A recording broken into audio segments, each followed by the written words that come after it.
mga ka-SJAS, hindi nga lang si Catherine ang nagpahayag ng hiwalayan nila ng kanyang karelasyon sa loob ng 11 taon na si Daniel Padilla.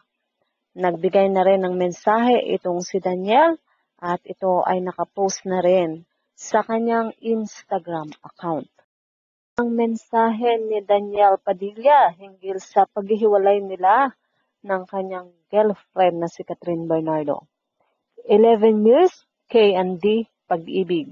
Sa mundo, buhay at sa limitadong oras na tayo ay nandito, isang malaking biyaya ang pagmamahal. Ang mahalin ka at mahalin mo.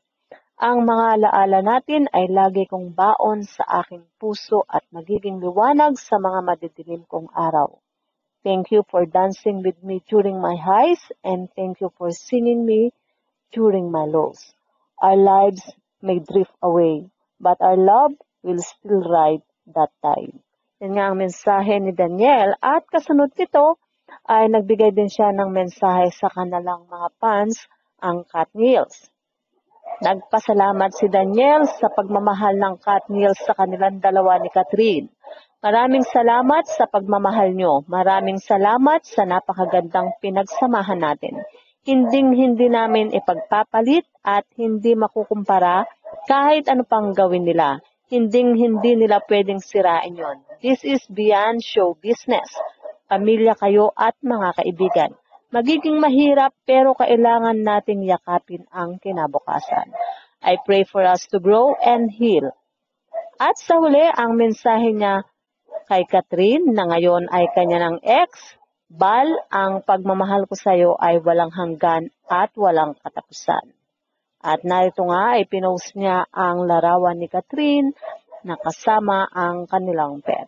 Sa mga ka-SJAS, nako, napakaraming apektado sa ganitong hiwalayan ni Catherine at Daniel. At ito nga ay itinapat pa ngayong katapusan ng buwan. Kung tutuusin, ito ay Bonifacio Day. Subalit, na-move nga ito ng ating President Bongbong Marcos at ginawang 27 na. Well, ito nga ay talagang tatatak sa maraming Pilipino ang nasabing hiwalayan ng Katniel na ngayon ay tahimik namang nagbigay ng kani-kanilang mensahe para sa ikatatahimik na rin ng marami at lalong higit ng kanilang mga fans. So mga ka-SJAS, yan nga po ang ating balitaan at kung inyong naibigan, put your comment down below at syempre huwag kakalimutang mag-like, share, and subscribe.